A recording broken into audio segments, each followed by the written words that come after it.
इस वीडियो में हम ये सुनेंगे कि अष्टावक्र जी का जन्म कब हुआ था। ज़्यादा जानकारी नहीं है, लेकिन उनके जो जहाँ पर वो पढ़े और कैसे उनका विवाह हुआ, वो आश्रम अरुणि जी चलाते थे और ये बहुत पहले की बात है। तो इस वीडियो में पद्मा जी हमें बताएंगे कि उनका जन्म कैसे हुआ, वो उनका शरीर इस तरह कैसे हो गया और वो वेदों की पढ़ाई उन्होंने किस तरह से की। तो आगे सुनते हैं। उनका जो मैसेज है वो पद्मा जी हमें बताएंगे। Over to you Padma ji, and most welcome. आज काफी दिनों बाद आप सेशन ले रहे हैं, तो मैं भी बहुत हाँ, एक्साइटेड थी। तो वेलकम थैंक मैम। यू। या थैंक यू मैम। सबसे पहले जितने भी जूम में आए हैं मेरे आत्मा बंधु सभी को आत्मा प्रणाम। और यूट्यूब के माध्यम से जितने भी हमारे स्पिरिचुअल स्पाइरल के व्यूअर्स हैं उन सभी को मेरा आत्मा प्रणाम। तो वेलकम थैंक मैम। यू। या थैंक यू मैम। सबसे पहले जितने भी जूम में आए हैं मेरे आत्मा बंधु सभी को आत्मा प्रणाम। और यूट्यूब के माध्यम से जितने भी हमारे स्पिरिचुअल स्पाइरल के व्यूअर्स हैं उन सभी को मेरा आत्मा प्रणाम। और द्वारा लिखित ये बुक 40 बुक का हम अष्टावक्र जी का मैसेज जानने की कोशिश करते हैं कि अष्टावक्र जी क्या बोले हैं मैसेज में। तो इससे पहले कि हम अष्टावक्र जी का मैसेज पढ़ें और जानें,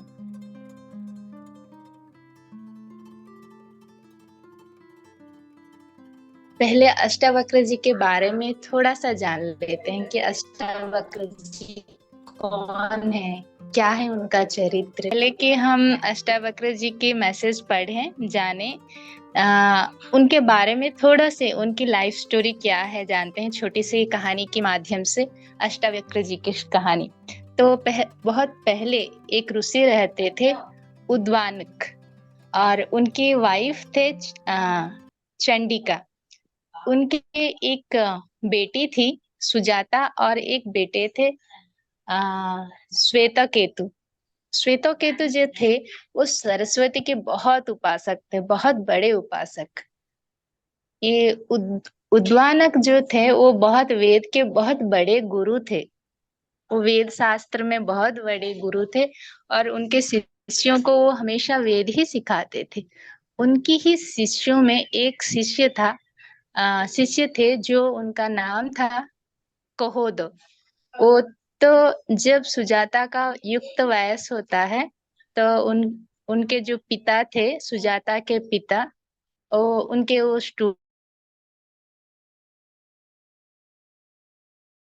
तो जो है वो वेद में इतना पारंगम थे और इतने बड़े महर्षि थे। वो भी वेद के बहुत बड़े ऋषि थे वो। तो ये अपने आश्रम में बच्चों को हमेशा दिन रात वेद सिखाते थे। दिन नहीं रात नहीं, वो इतना वेदों में पारंगम थे और पूछिए मत। जब देखो रात के 2 बजे 10 बजे, टाइम उनका समय का कोई पाबंदी नहीं था। हर दिन रात वेद ही पाठ किया जाता था। एक्चुअली हम अगर देखें तो अब हर कोई चीज कहीं से भी बुक से पढ़ सकते हैं, सीख सकते हैं, लेकिन वेद एक चीज है जो कि आप गुरु के मुंह से ही सीख सकते हैं, क्योंकि आप किताबों से वेद सीख नहीं सकते। ये एक वेद का विशेषत्व है, क्योंकि हर एक वेद का जो श्लोक उच्चारण होता है, वो श्लोक उच्चारण का स्वर अलग रहता है। वो स्वर के साथ उस मंत्र का अर्थ भी बदल जाता है। तो जब गुरु के द्वारा, इसीलिए वेद का सबसे बड़ा प्राधान्य क्या है पता है? वेद का मुख्य चीज क्या है? सुनना, श्रुति। इसीलिए बोलते हैं श्रुति पुराण वेदाह बोलते हैं, मतलब सुन के जो याद करा जाता है। तो ये सुन सुन के याद किया जाता है उसके स्वर के साथ। वो वेद की विशेषत्व होता है। तो ये इतने वेद के इतने बड़े ऋषि थे, तो हर एक बच्चों को हमेशा वेद पढ़ाते थे। एक दिन क्या हुआ, इनकी पत्नी जो थी सुजाता, ये गर्भवती थी, उनके गर्भ में उनका बच्चा था, 6-7 महीने का बच्चा। और ये एक दिन ये ऋषि अपने बच्चों को, शिष्यों को वो वेदों के रात के वक्त वेदों को सुनाने के लिए बोल रहे थे। तो तब क्या हुआ कि वो जब महीने का गर्भ में था, तो एक क्लियर दिन रात को, एक दिन सुनिए रात, हेलो सुनिए। हाँ, गर्भवती कौन थी, क्लियर कीजिए। मैम, सुजाता है ना? सुजाता सुजाता सुजाता उनकी सुजाता वाइफ, मतलब उनकी नहीं, वो तो वाइफ, चंडिका थी, उद्वानक जी की वाइफ। उद्वानक जी की वाइफ चंडिका थी। उनकी 2 बच्चे थे, एक सुजाता और एक श्वेता केतु। श्वेता तो केतु जो है सुजाता की भाई है, अच्छा, जो उद्वानक सुजाता है। गर्भवती है ना? हाँ सुजाता सुजाता, गर्भवती है हाँ। ना? ठीक है। सुजाता की शादी होती है कदोहो नाम के एक ऋषि से। हाँ ठीक है। वो उनके आश्रम में बच्चों को पढ़ाते हैं। जब पढ़ाते हैं तो उनकी वाइफ जो है कुछ दिनों के बाद गर्भवती होती है, 6-7 महीने के गर्भ में रहते होती हैं। तब उनका बच्चा जो है, एक दिन रात को एक कोदो जो है वो बच्चों को बोलते हैं कि आप इस वेद का ये श्लोक पढ़ो। तो बच्चे नींद में रहते हैं, तो श्लोक का स्वर ठीक होना चाहिए। तो श्लोक वो बच्चे जो थे श्लोका बोल रहे थे, तब उनका स्वर जो जैसे आना चाहिए था वो स्वर अपस्वर हो जा रहा था। तो उनका वो स्वर जब अपस्वर होता है तो वो अर्थ बदल जाता है। तब ये जो बच्चा था ये भी सुन रहा था, वहाँ हर रोज ये बच्चा सुनता था। जब उनके पिता वेद पढ़ाते थे तो ये बच्चा हर चीज सुनता था, माँ के पेट में रह के हर एक चीज को ग्रहण करता था। तो उस दिन जब वो स्वर को सुना तो वो अंदर से बोला, ये सब गलत है, गलत जा रहा है, गलत जा रहा है। ये सब स्वर ही गलत नहीं, ठीक नहीं है, आचरण में लाना है, आचरण में लाना है बोलता है।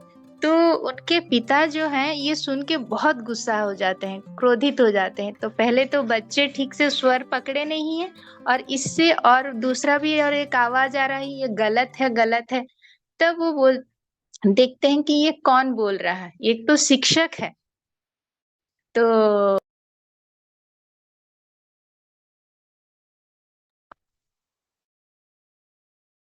फिर देखते हैं कि एक आवाज अंदर से आ रही है उनकी पत्नी के गर्भ से। तब वो आवाज फिर से आता है कि ये आप जो बोल रहे हैं वो सही है, लेकिन वो जो आचरण में नहीं ला रहे हैं वो गलत है। तब उनको बहुत गुस्सा आ जाता है, वो बोलते हैं कि मेरे स्वर को तुम गलत बोलते हो, तुम अभी तक पैदा ही नहीं हुए हो, कुछ सीखे ही नहीं हो, और तुम मुझे वेद सिखा रहे हो। एक तो पहले तो एक गुरु है, आचार्य है, दूसरे में पिता। तो उन्हें इतना गुस्सा आ जाता है, वो गुस्से में उन्हें वो बच्चों को श्राप दे देते हैं कि तुम मेरे वेदों में क्योंकि आ, फूल निकाल रहे हो, गलतियां निकाल रहे हो, तो इसीलिए तुम 8 वक्र से पैदा हो। तो वो 8 वक्र से पैदा होते हैं। तो उनकी वाइफ को बहुत दुख होता है, पत्नी को ये सुन के, लेकिन वो कुछ भी कर नहीं सकते। वो क्योंकि वेद के ऋषि हैं, जो बोलते हैं वो सच ही होगा। तो जब वो बच्चा पैदा होता है, 8 वक्र से पैदा होता है, इसीलिए उनका नाम अष्टावक्र होता है। लेकिन वो बच्चा जब से पैदा होता है वो ब्रह्म ज्ञानी रहता है, आत्मज्ञानी। वो भगवान आत्मा के स्वरूप में ही पैदा होता है, वो आत्मी स्थिति में ही रहता है वो बच्चा हमेशा। तो ये बच्चा जो पैदा, एक बार उनकी वाइफ बोलते हैं, ये बच्चे को पालने के लिए मेरे पास कुछ भी नहीं है, आप इस बच्चों को मैं कैसे पालूं, आप कुछ लेके आओ। तो ये बोलते हैं ठीक है, मैं जनक महाराज के पास जाता हूँ, वहां उनका चल रहा है आ, वेद चर्चा, वहां से मैं कुछ लेके आता हूँ जीत के। तो वहां चलता वेद चर्चा चल रहा होता है। तो जनक महाराज से बोलते हैं कि तुम्हें क्या आता है? मुझे वेद आता है। तो मेरे दरबार में एक पंडित है, तुम पहले उनको हराओ, अगर हरा देते हो तो ठीक है, तुम्हें जो चाहिए दे देता हूँ। अगर तुम हार जाते हो, तुम्हें पानी में, नदी में डूब दिया जाएगा। तो ठीक है, स्वीकार करते हैं।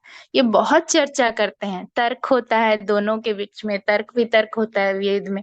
तो आखिर में धीरे धीरे उनके पिता हार जाते हैं। हार जाने के बाद उनके पिता को पानी में डुबो दिया जाता है और उनका मृत्यु हो जाता है। तो ये सुजाता जो है उनके वो बच्चों को लेकर उनके पिता के घर चले जाते हैं, जो उद्यानक हैं उनके पास चले जाते हैं। ये तो बहुत छोटे थे, तो उनका और एक उनका बेटा जो था कि श्वेता केतु, वो भी बच्चा था। सब उनको उनके पिता को ये भी पिता ही बुलाता था, नाना जी नहीं बोलता था। तो श्वेता केतु और श्वेता केतु हमेशा देखता था कि अष्टावक्र उनके पिता को पिता बोल रहा है, और उनके पिता भी अपने पोते को बहुत प्यार करते हैं, क्योंकि पहला तो उनका छोटा बच्चा है और उसका शरीर भी बहुत सारे डिसेबिलिटी के साथ है, और उनके पिता भी नहीं है, इसीलिए वो बहुत ज्यादा प्यार करते थे। तो इससे श्वेता केतु को थोड़ा ईर्ष्या होता है, तो छोटा है वो भी। तो एक दिन क्या हुआ कि वो अष्टावक्र उनके पिता के वो उसके नाना जी, जो पिता सोच रहा था, उनके नाना जी के गोद में आके बैठ जाता है। तब श्वेता केतु कहता कि ये तुम्हारे पिता नहीं है, ये मेरे पिता हैं, तुम्हारे पिता कहाँ है, तुम जाके ढूंढो। तब वो सुजाता, उसके माँ जो है सुजाता, उसको पूछते हैं कि मेरे पिता कहाँ है। तो वो तब बोलते हैं कि नहीं, तुम्हारे पिता का ऐसा ऐसा हुआ है। तब वो जनक महाराज के पास जाते हैं। तो जनक महाराज के पास जब फिर जाते हैं, वहां उस सभा में एक सभा चलती है जनक महाराज की, सब लोग बैठ के वहां पे आत्मा के बारे में और आत्मज्ञान के बारे में चर्चा कर रहे होते हैं, जितने भी पंडित विद्वान है वहां पे। तो सब अष्टावक्र को देखते ही खिलखिला के हंसने लगते हैं। अष्टावक्र को सब, हर कोई, महाराज भी, जनक महाराज भी हंसते हैं, क्योंकि अष्टावक्र के लिए चलना भी बहुत मुश्किल है पैर से, उनका हर चीज वक्र है। तो कुछ समय बाद अष्टावक्र भी उनके ऊपर हंसने लगते हैं। तो जनक महाराज ने पूछते हैं कि ठीक है, हम सब हंसे आपको देख के, इसमें एक अर्थ है, क्योंकि आपका शरीर ऐसा है कि जो भी आपको देखता है तो हंसी आती है, तो इसीलिए हम हंस पड़े आपको देख के। लेकिन आप क्यों हम सबको देख के हंसे? तो तब अष्टावक्र बोलते हैं बहुत सुंदर सी बात, बोलते हैं कि ये चमारों, ये जितने भी यहाँ चमार हैं, चमार बैठ के सब आत्मा के बारे में चर्चा कर रहे हैं, ये तो सबसे बड़ी हंसने की बात है, राजन बोलते हैं। तब जनक महाराज को समझ में नहीं आती, ये चमार कैसे हुए, हम सब चमार कैसे हुए, बोलते हैं। और क्या आप सब चमार ही तो हो, क्योंकि आप बाहर की चीज को देख रहे हो और अंदर की चीज के बारे में चर्चा कर रहे हो। बाहर चीज जैसा भी हो, अंदर का चीज तो एक ही है। हर शरीर जैसा भी हो, लेकिन अंदर वो शरीर को चलाने वाली वो आत्मा तो वही इतना ही सुंदर है। और आप सब शरीर को देखते हो, आत्मा को तो देखते नहीं हो, और आप सब आत्मा के बारे में चर्चा कर रहे हो, उससे बड़ा हास्यपद चीज क्या हो सकती है, बोलते हैं तब। और बोलते हैं बाहर मंदिर जैसा भी हो, टूटा हो, फूटा हो, लेकिन भगवान का महत्व तो वही रहता है। इससे क्या है, वो तो चमड़ा है, वो जैसा भी हो सकता है, लेकिन आत्मा तो हमेशा सुंदर था। तभी जनक वो रियलाइज करते हैं, उनको अनुभव होता है कि वो कितनी बड़ी गलती कर दिए हैं जनक महाराज। तब तो वो सभा छोटे थे, 12 साल के थे, तो तभी वो कुछ भी नहीं। जनक महाराज और उनके नेक्स्ट ही डे, अगले ही दिन घोड़े से रथ में जब बैठे हैं, वो रथ से उतरते हैं तो पाँव में पड़ जाते हैं, गिर जाते हैं और बोलते हैं हे प्रभु, आप मेरे महल में आइए। तब वो देखते भी नहीं कि उम्र क्या है, ये 12 साल का बच्चा है और इसमें ये यहाँ का महाराज हूँ भी सोचते नहीं, सिर्फ एक ही बात बोलते हैं, प्रभु मुझे माफ कीजिए और मेरे महल में आइए और मुझे ज्ञान दीजिए।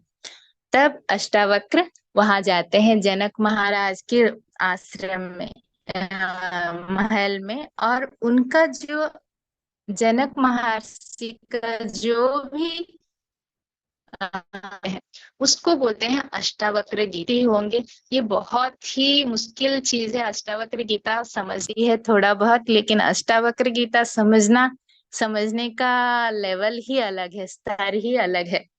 मैं 2-3 बार सुन चुकी हूँ अष्टावक्र गीता।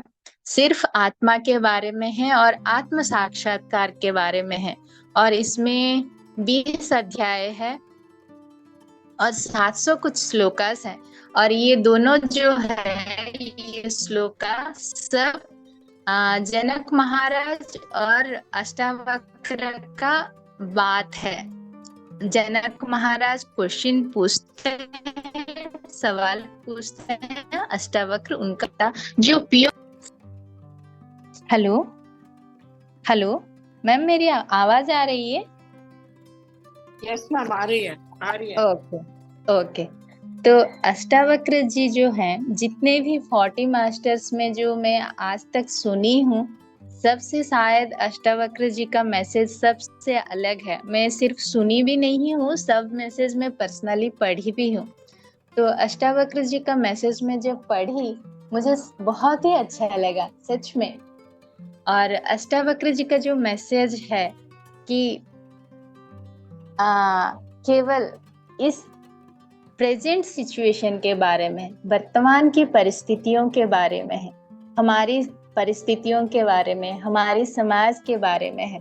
तो अष्टावक्र जी अपने मैसेज में ये कहते हैं कि आजकल इस दुनिया में, हमारी इस पृथ्वी में बहुत